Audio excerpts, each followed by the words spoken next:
Halo teman-teman, kali ini DG akan menceritakan alur anime Kaiju Hachiko episode 6. Tak bosan-bosannya DG menyarankan agar kalian nonton anime ini secara langsung karena dijamin kalian pasti puas dan tentu saja memiliki pengalaman nonton tersendiri. Tapi jika kalian gak ada waktu, maka mampir ke sini adalah pilihan yang paling tepat karena DG dengan senang hati akan menceritakan semua kisahnya untuk kalian semua. Sebelum lanjut, buat kalian yang baru saja menemukan channel ini, ada baiknya untuk subscribe dulu. Jangan lupa juga untuk menyalakan notifikasinya, agar kami semakin semangat untuk menghadirkan konten-konten terbaik buat kalian. Oke, langsung saja. Persiapkan diri kalian and enjoy!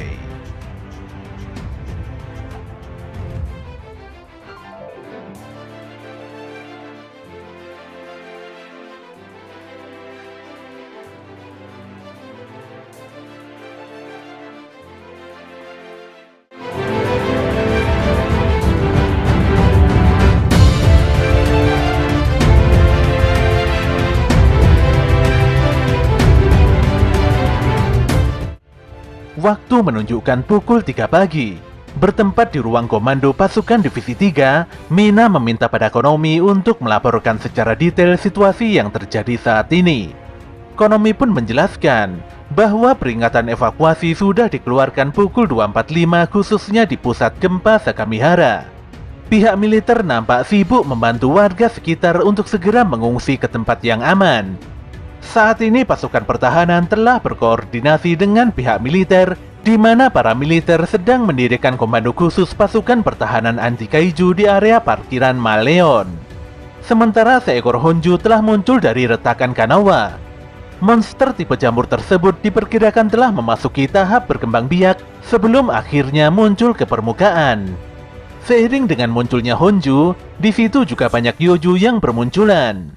Untungnya para Yoju tidak jauh dari kawasan pembasmian. Dengan mempertimbangkan dampak terhadap lingkungan sekitar, Konomi meyakini bahwa tempat yang cocok untuk membasmi monster besar itu adalah kawasan Bravo. Di sini Mina akan menangani Honju dengan memposisikan para pasukan di kawasan Eko. Dia pun menamai operasi ini sebagai operasi pembasmian Sakamihara. Beberapa saat kemudian, pasukan pertahanan mulai meluncur sesuai dengan juknis yang telah direncanakan. Waktu saat ini menunjukkan pukul 4 pagi. Soshiro dan timnya nampak bersiap untuk melakukan pertarungan. Sebelum itu Soshiro menjelaskan mengenai rencana penyerangan Kaiju, di mana Honju akan dihadapi langsung oleh Kapten Mina. Namun yang menjadi masalah adalah banyaknya Yoju yang keluar dari tubuh Honju. Soshiro melanjutkan bahwa tugas semuanya adalah membasmi para Yoju di posnya masing-masing. Saat ini kawasan F dijaga oleh tim Ikagura, sementara kawasan J dijaga oleh tim Nakanoshima. Ini adalah tugas yang sangat penting. Performa para prajurit baru sangat mempengaruhi sumber daya yang diperlukan untuk rekonstruksi. Tim yang memiliki anggota baru akan ditempatkan paling belakang dan menjadi benteng terakhir. Sebagus apapun prestasi para prajurit baru di tempat latihan, hal itu tidak akan bisa menyelamatkan siapapun. Soshiro pun meminta semuanya untuk menunjukkan kemampuan terbaiknya di medan laga. Para prajurit baru itu pun langsung berteriak dengan begitu lantang. Momen ini benar-benar sangat dinanti oleh Kafka. Kafka menghubungi Ichikawa sembari menyampaikan bahwa dia harus menunjukkan kemampuannya pada kesempatan ini. Pernyataan Soshiro yang menegaskan kalau Kafka bakalan dipecat benar-benar jadi beban pikiran. Walau gugup dan cemas, tapi Kafka harus bisa mengatasi semua tekanan yang ada. Anehnya, entah mengapa si Kafka malah semakin bersemangat. Ichikawa pun mengerti, apalagi ini adalah pekerjaan yang sangat diimpikan Kafka. Saat ini para Yoju telah mencapai kawasan Eko. Semua prajurit yang berjaga di lokasi ini pun segera bersiap untuk melakukan kontak pertarungan. Sesaat kemudian Mina tiba di posisi penembak jitu. Konomi pun memberikan izin pada pihak militer untuk melepaskan tembakan guna memancing Honju ke kawasan Bravo. Tentu saja komando khusus segera melepaskan banyak sekali tembakannya pada si Honju. Walau menerima banyak sekali tembakan, namun Honju jamur tersebut tetap berjalan pelan seperti tidak mengalami kerusakan apapun. Kafka sangat percaya diri. kalau setelan baju tempur akan membantu performanya. Namun dia malah terpelanting parah saat ada satu Yoju yang menerjangnya dengan kasar. Kikoru pun memarahi Kafka karena lelaki itu terlalu maju ke depan. Walau belum mengetahui titik kelemahan musuh, namun salah satu senior sepertinya meremehkan Kikoru sebagai prajurit baru. Jelas saja Kikoru langsung menjawab hinaan itu dengan membantai banyak sekali Yoju dalam sekali serbuan. Senior itu pun sangat kaget setelah mengetahui kekuatan Kikoru yang sangat hebat. Di kawasan F juga terjadi pertarungan yang begitu sengit. Iharu dan yang lainnya berhasil mengalahkan beberapa Yoju. Namun dia agak kaget menyaksikan Ichikawa yang berhasil mengalahkan Yoju sendirian. Dengan sedikit modifikasi pada amunisi, Ichikawa sanggup bertempur dan menekan musuh. Namun kekuatan ini masih sangat kurang bagi Ichikawa. Agar Kafka tidak berubah wujud menjadi kaiju, Ichikawa akan berusaha semaksimal mungkin untuk menjadi semakin kuat. Di kawasan J, Aoi dan Haruichi nampak berjuang dalam menghentikan pergerakan para Yoju. Para senior pun mulai bertanya-tanya, mengapa prajurit baru tahun ini nampak begitu terampil. Nakanoshima sendiri mengakui bahwa ada beberapa prajurit baru dengan kekuatan tempur yang lebih tinggi dari tahun-tahun sebelumnya. Sesaat kemudian, Konomi mengatakan bahwa sudah tidak ada lagi pergerakan Yoju di kawasan Juliet. Semua Yoju terpantau telah dimusnahkan. Kafka pun tidak mau tinggal diam setelah mendengarkan kabar kalau prestasi Ichikawa semakin meroket. Setidaknya dia tidak boleh menjadi beban bagi orang lain. Saat Kafka kebingungan harus berbuat apa, dia lantas melihat bangkai Yoju di belakangnya. Dan setelah itu membedah tubuh kaiju tersebut untuk mempelajari organ bagian dalamnya. Dalam waktu singkat, Kafka berhasil menemukan sesuatu. Dia pun mengontak wakil Kapten Soshiro dan mengabarkan tentang titik kelemahan musuh. Penjelasan Kafka pun begitu detail. Dia bahkan memberikan trik agar prajurit pertahanan bisa mengalahkan Yoju dengan maksimal. Namun yang lebih penting dari itu semua, Kafka bisa mengetahui tentang organ berkembang biak yang ada di tubuh Yoju. Dia pun menyarankan agar seluruh pasukan menghancurkan organ tersebut guna meminimalisir perkembangan Yoju.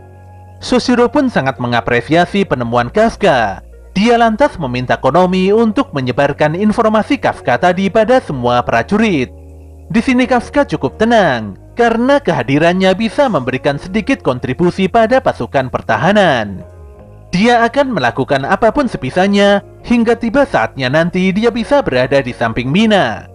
Saat ini si Honju telah tiba di titik pertemuan yang direncanakan.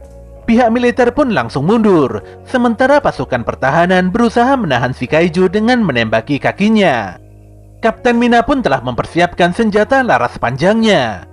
Dari pantauan sistem, Mina telah mengunci si Honju dan tidak ada masalah jika dia melakukan serangan.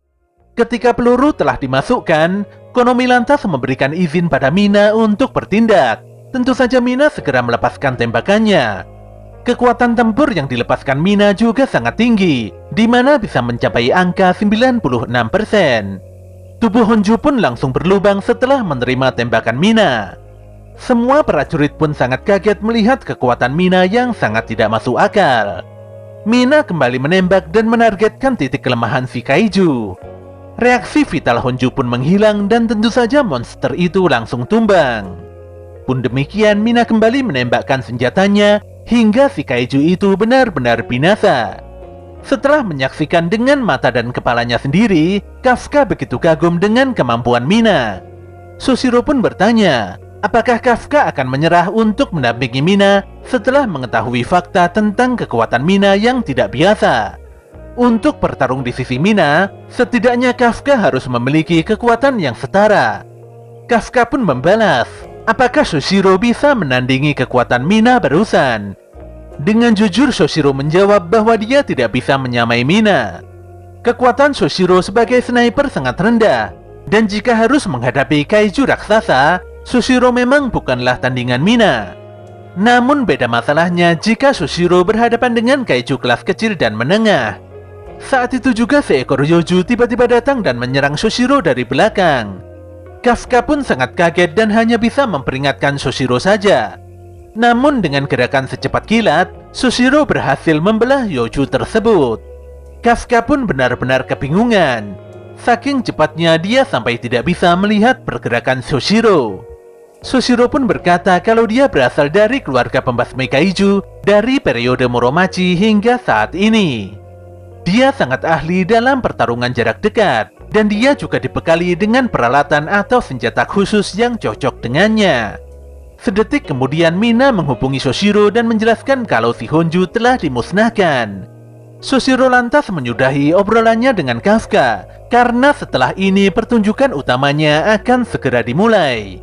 Kafka pun jadi bingung. Dia berpikir bukanlah pertarungan telah usai dengan dikalahkannya si Honju. Disinilah Shoshiro menjelaskan bahwa Yoju akan bermunculan dalam jumlah besar sekalipun inangnya telah ditaklukkan. Dan benar saja, ribuan Yoju keluar sekaligus dan memenuhi jalanan kota. Shoshiro pun memerintahkan pada para prajurit untuk membereskan seluruh kaiju dengan sekuat tenaga. Sayangnya saat ini semua prajurit dalam kondisi kelelahan. Hal ini bisa dilihat pada tingkat aktivitas serta menurunnya kekuatan tempur yang dilepaskan oleh para pasukan. Untuk sebuah misi pertama, pembasmian kali ini benar-benar sangat menguras tenaga. Tapi jika mereka semua bisa melewati rintangan ini, maka kemampuan mereka akan meningkat dengan sendirinya. Kebanyakan para prajurit akan mengakhiri karirnya sebagai prajurit biasa dengan kekuatan tempur maksimal 30%. Hanya sebagian kecil saja yang bisa melampaui batasan itu dan berkembang menjadi level kapten. Dari semua member baru tersebut, hanya Shinomiya Kikoru seorang yang berhasil melampauinya. Namun Shoshiro mulai berpikir bahwa Ichikawa mungkin bisa menyusul Kikoru. Ichikawa pun kembali mengalahkan para monster walau nafasnya tersengal-sengal. Hal ini pun membuat Iharu cukup iri. Iharu Furuhashi yang selama 5 tahun berlatih keras di sekolah tinggi benar-benar tidak habis pikir mengapa dirinya bisa tertinggal jauh dari Ichikawa. Keduanya pun segera bergegas ke lini depan setelah mendapatkan informasi bahwa para Yoju menyerang kawasan Foxtrot. Namun di tengah jalan langkah mereka terhenti setelah menemukan seorang petugas pembersihan yang nampak memeriksa bangkai Yoju. Tentu saja Iharu langsung bertanya, mengapa orang tersebut mengabaikan peringatan dari pasukan pertahanan dan militer. Selain itu, saat ini bukanlah waktu yang tepat bagi petugas pembersihan untuk memasuki lokasi pertempuran. Orang yang tidak dikenal itu pun ngomong sendiri, yang pada intinya adalah menanyakan mengapa organ berkembang biak Yoju bisa dihancurkan separah ini. Apakah di antara pasukan pertahanan ada orang yang sangat memahami organ dalam kaiju? Lelaki yang diketahui bernama Takemichi Hotaka itu menoleh pada Ichikawa dan Iharu. Disinilah terlihat jelas bahwa wajah Takemichi bukanlah wajah seorang manusia.